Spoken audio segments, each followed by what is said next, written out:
Hello friends, स्वागत है आपका आप ही के यूट्यूब चैनल मार्केटिंग फेनोलॉजी में। दोस्तों, आज मैं बताने जा रहा हूँ कुछ बैंकिंग शेयर्स के बारे में, जहाँ बैंकिंग शेयर्स में काफ़ी गिरावट देखने को मिल रही है और काफ़ी ज़्यादा मात्रा में सेलिंग ट्रेंड हमें दिखाई दे रहा है आजकल। वहीं कुछ शेयर्स आज भी अपनी विश्वसनीयता बनाए रखे हुए हैं और कुछ बैंकिंग शेयर्स में अच्छी बाइंग जो ट्रेंड है वो देखने को हमें मिल रही है, क्योंकि दोस्तों शेयर्स में जो है बैंकिंग शेयर्स में लगभग 50% से भी ज़्यादा का करेक्शन जो है वो आ चुका है। इससे लगभग 50% का करेक्शन आ चुका है। इससे पहले मैं आपको ये बताने जा रहा हूँ दोस्तों कि क्यों मैं आपको ये कह रहा हूँ कि बैंकिंग सेक्टर जो है वो थोड़े, मुझे ऐसा लगता है कि ज़्यादा विश्वसनीय है और क्यों हमें बैंकिंग सेक्टर में इन्वेस्ट करना चाहिए, जहां आज के दौर में लोग काफ़ी ज़्यादा मात्रा में सेलिंग कर रहे हैं बैंकिंग शेयर्स में और बैंकिंग शेयर्स काफ़ी गिर रहे हैं। वहीं पर मैं आज भी मैं कुछ शेयर्स रिकमेंड कर रहा हूँ, वो मैं आपको आगे बताने वाला हूँ। सबसे पहले दोस्तों, आपने सुना ही होगा कि मिस्टर वॉरेन बफेट द्वारा कहा गया एक मशहूर कोट है, be greedy when others are afraid. मतलब जब लोग डरे हुए हों तब आप थोड़े से लालची हो जाओ। मतलब लोग डर कर जब सेलिंग कर रहे हों उस समय आपको थोड़ा सा लालची हो जाना चाहिए, तभी आप एक अच्छा इन्वेस्टमेंट करेंगे। केवल यही एक रीज़न नहीं है दोस्तों जिसकी वजह से मैं आपको ये कह रहा हूँ कि बैंकिंग शेयर में हमें इन्वेस्ट करना चाहिए। मैं आपको कुछ पॉइंट्स बताने जा रहा हूँ जिससे हो सकता है कि आपको भी ये लगे कि हाँ, बैंकिंग शेयर्स में हमें इन्वेस्ट करना चाहिए। तो दोस्तों, पहला पॉइंट है, banks are backbone of Indian economy. दोस्तों, जैसा कि हम सब जानते हैं कि गवर्नमेंट के द्वारा बैंकों के माध्यम से ही भारतीय अर्थव्यवस्था में नियंत्रण रखा जाता है, चाहे फिर वह आमजनों को डिफरेंट स्कीम्स, प्लान्स और पैकेजेस के माध्यम से बेनिफिट देना हो, और या फिर मार्केट में फाइनेंस लिक्विडिटी बढ़ानी हो, या तो फिर मार्केट में जो लिक्विडिटी है उस पर नियंत्रण रखना हो। बैंक्स जो होते हैं वो एक महत्वपूर्ण भूमिका निभाते हैं गवर्नमेंट के द्वारा मार्केट में मनी चैनलाइजेशन करने के लिए। तो दोस्तों, ये सेक्टर जो है कमज़ोर ज़रूर हो सकता है लेकिन कुछ समय के लिए। एक समय के बाद इसमें तेज़ी ज़रूर देखने को हमें मिलती है। हाँ, यह समय थोड़ा ज़्यादा हो सकता है, थोड़ा लंबा हो सकता है आज की परिस्थितियों के अनुसार, लेकिन ये कंफर्म है दोस्तों कि बैंकिंग शेयर में हमें तेज़ी देखने को मिलेगी। मेरे मुताबिक दोस्तों, जब तक बैंक निफ्टी रिस्पॉन्स नहीं करेगा, बैंक निफ्टी में तेज़ी नहीं आएगी, मुझे ऐसा नहीं लगता है कि जो निफ्टी है वो पूरी तरह जो है, मतलब जिस तरीके से पहले निफ्टी चल रहा था 12,000 के आसपास, उस हिसाब से मुझे नहीं लगता कि जो मतलब निफ्टी है वो उस तरह से परफॉर्म कर पाएगा यदि बैंकिंग शेयर परफॉर्म नहीं करते। तो बैंकिंग शेयर का परफॉर्म करना, बैंकिंग इंडस्ट्री का परफॉर्म करना थोड़ा सा आवश्यक ज़रूर होता है, मुझे ऐसा लगता है। दोस्तों, जो दूसरा पॉइंट है मैं आपको ये बताना चाह रहा हूँ कि every industry is completely linked to banking. अगर आप चाहे ऑटो सेक्टर देख लीजिए, FMCG देख लीजिए, फार्मा सेक्टर, टेक्नोलॉजी सेक्टर, कोई भी इंडस्ट्री जो है वो डायरेक्टली अपने फाइनेंस के लिए वो डायरेक्टली लिंक है बैंकिंग सेक्टर से। तो दोस्तों, यदि इन सेक्टर्स में से किसी भी सेक्टर में थोड़ी भी तेज़ी आती है तो हमें डेफिनेटली जो बैंकिंग जो इंडस्ट्री है उसमें उसका प्रभाव देखने को हमें मिलता है। इन सारी कंपनीज़ के जो अकाउंट्स हैं या जो फाइनेंस हैं उन, या जो भी वित्तीय लेन देन जो होता है, जो फाइनेंशियल लेन देन जो होता है, वो सारे के सारे बैंकों के माध्यम से होते हैं। और जब इन सेक्टर्स में अगर थोड़ी भी तेज़ी आएगी, इसका मतलब वो सेक्टर थोड़ा भी ग्रो करेंगे। तो बैंकिंग सेक्टर चूँकि कम्प्लीटली लिंक्ड है इन सेक्टर से, तो थोड़ी बहुत तेज़ी इसमें भी जाहिर सी बात है आएगी।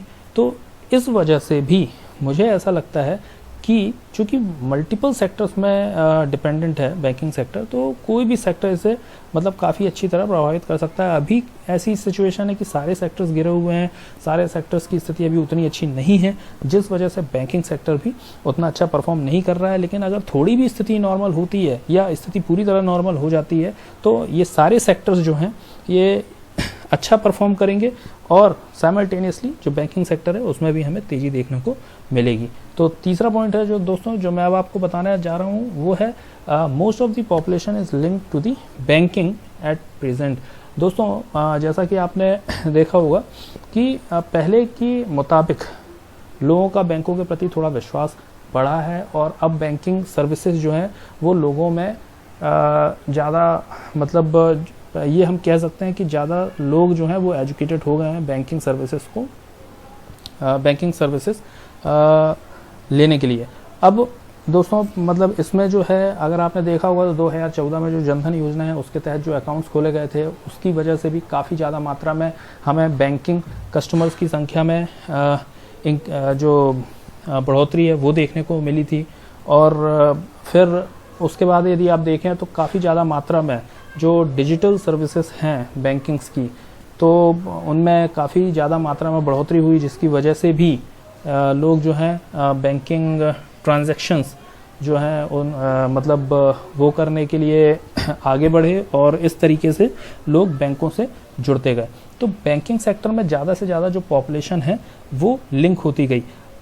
फिर जो पहले जो स्कीम्स होती थी गवर्नमेंट के द्वारा या जो भी था वो भी जो है डायरेक्टली जो कैश के द्वारा दिए जाते थे, अब उनके लिए भी हर छोटी से छोटी योजनाओं का लाभ पाने के लिए जो है बैंक में अकाउंट होना आवश्यक है। तो जो मतलब अगर आप देखेंगे तो हर तबके का, हर स्टेटस का व्यक्ति जो है वो बैंकिंग से जुड़ रहा है, जिसकी वजह से भी आप बैंकिंग में जो है तेजी देखने को मतलब तेजी आप देखेंगे। अब आप कहेंगे कैसे? अभी जैसे दोस्तों अभी इस समय अभी अगर आप देखेंगे तो यहाँ पर काफ़ी ज़्यादा मात्रा में एमएसएमई सेक्टर के लिए कुछ स्कीम्स लॉन्च की गई हैं वित्त मंत्री जी के द्वारा जो प्रेजेंट किए गए थे कुछ पैकेज जो स्कीम्स, उनमें एमएसएमई को राहत देने के लिए उन्होंने जो क्रेडिट लाइन जो देने की घोषणा की है, प्लस उन्होंने जो फिस्कल जो मतलब बेनिफिट्स देने की जो घोषणा की है वो सारे के सारे किसके द्वारा दिए जाएंगे?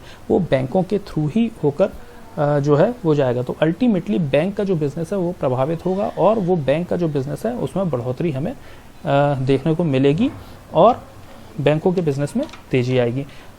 चौथा पॉइंट दोस्तों ये है कि ये सेक्टर थोड़ा सा कम रिस्की मुझे इसलिए लगता है क्योंकि एक सुप्रीम पावर के रूप में आरबीआई जो है इसे मॉनिटर करती है। ज़रूरत पड़ने पे आरबीआई का सपोर्ट भी इसे मिलता है। आप नेशनल लेवल के मतलब जो राष्ट्रीयकृत बैंक या अगर आप नेशनल लेवल के प्राइवेट बैंक्स को भी देखेंगे तो आप उनमें मर्जर या एक्विजिशन देख सकते हैं दोस्तों, लेकिन कभी मतलब आप भी मतलब ये चीज़ जानते होंगे कि किसी भी बैंकिंग सेक्टर का डायरेक्ट डिफ़ॉल्ट हो जाना मतलब बहुत आसान नहीं होता है।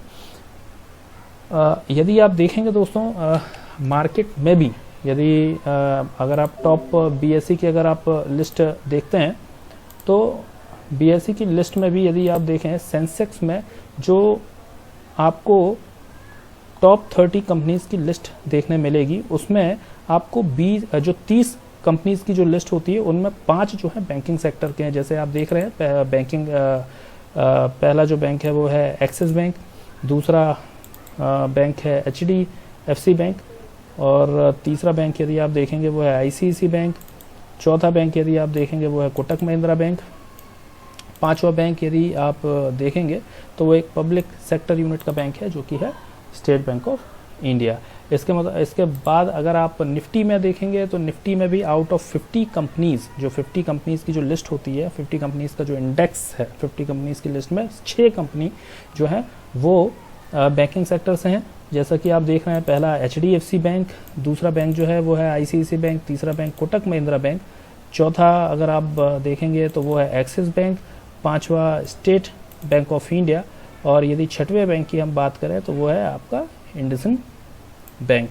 तो दोस्तों इस तरीके से जो है बीएसई और एनएसई के भी इंडेक्स में बैंकिंग सेक्टर ने अपनी जो महत्वपूर्ण भूमिका निभाते हुए और अपना मतलब एक अच्छा स्थान बनाया हुआ है। दोस्तों अब जो भी मैंने आपको बताया इसका मतलब यह नहीं है कि हम बिना सोचे समझे किसी भी बैंकिंग शेयर में पैसे इन्वेस्ट करते हैं। मेरा मानना है कि बैंकिंग सेक्टर के शेयर्स अभी काफ़ी हद तक करेक्ट हो चुके हैं, लगभग 50% तक करेक्ट हो चुके हैं ज़्यादातर शेयर्स। यदि हम चाहें तो बेस्ट बैंकिंग शेयर्स में जैसे HDFC bank, ICICI bank, Kotak Mahindra bank में हम इन्वेस्ट कर सकते हैं। जो कि लॉन्ग टर्म में हमें अच्छा बेनिफिट दे सकते हैं।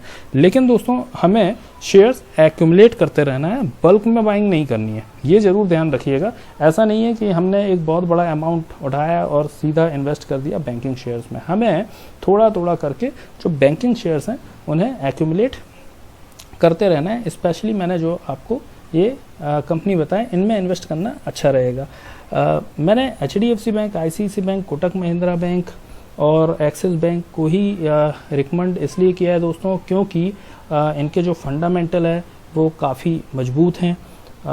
मार्केट कैपिटलाइजेशन भी इनका काफ़ी अच्छा है। दूसरी बात, ये जो हैं ये BSE और NSE की इंडेक्स में भी शामिल है। अब दोस्तों ये अच्छी क्वालिटी के शेयर्स हैं, अच्छे मतलब आप कह सकते हैं कि एक काफ़ी अच्छी मतलब क्वालिटी मेंटेन करते हैं ये शेयर्स। तो जब भी अगर मार्केट में थोड़ी भी तेज़ी हमें दिखाई देखने को मिली और जो बैंकिंग निफ्टी है तो उसमें अगर थोड़ी भी तेज़ी अगर आई तो जाहिर सी बात है ये शेयर सबसे जल्दी भागेंगे और हमें जल्द से जल्द जो है बेनिफिट देखने को मिलेगा अपने शेयर्स की वैल्यूज़ में। तो हम जल्द से जल्द इसमें प्रॉफिट बुक कर सकते हैं। तो इस तरह दोस्तों जो बैंकिंग शेयर्स हैं ये मतलब मुझे ऐसा लगता है कि काफ़ी ज़्यादा मात्रा में सिक्योर है और लॉन्ग टर्म के लिए भी यदि आप देखें तो काफ़ी मतलब बेनिफिशियल साबित हो सकते हैं। दोस्तों मैं आपको ये बताना चाहूँगा कि ये एनालिसिस जो है ये मेरे द्वारा की गई है और ये ऐसा मेरा मानना है कि बैंकिंग सेक्टर जो है अदर सेक्टर से मुझे थोड़ा सिक्योर लगता है और बैंकिंग शेयर में जो है आप निवेश कर सकते हैं। मैंने आपको जो 3-4 कंपनियां बताई, स्पेशली उन कंपनीज़ में मुझे ऐसा लगता है कि इन्वेस्ट करना काफ़ी अच्छा होगा, जैसे HDFC bank, ICICI bank, Kotak Mahindra bank, Axis bank. इन बैंक्स में आप जो है एक्यूमुलेट कर सकते हैं, कुछ शेयर्स ले सकते हैं। बट चूंकि ये मेरी एनालिसिस है और यदि आपको भी मार्केट में अगर इन्वेस्ट करना है तो खुद से पहले एनालिसिस ज़रूर करें। अगर आप इन शेयर्स में भी इन्वेस्ट कर रहे हैं तो प्लीज़ इन शेयर्स के बारे में आप एनालिसिस ज़रूर करें या फिर किसी फाइनेंशियल एडवाइज़र से मदद लें, तभी शेयर मार्केट में इन्वेस्ट करें। अगर आपको ये वीडियो अच्छा लगा हो दोस्तों तो प्लीज़ इसे शेयर करें, लाइक करें और सब्सक्राइब करें। मिलते हैं आगे फिर ऐसी ही अन्य वीडियो में कुछ अन्य जानकारी के साथ। तब तक के लिए बाय बाय।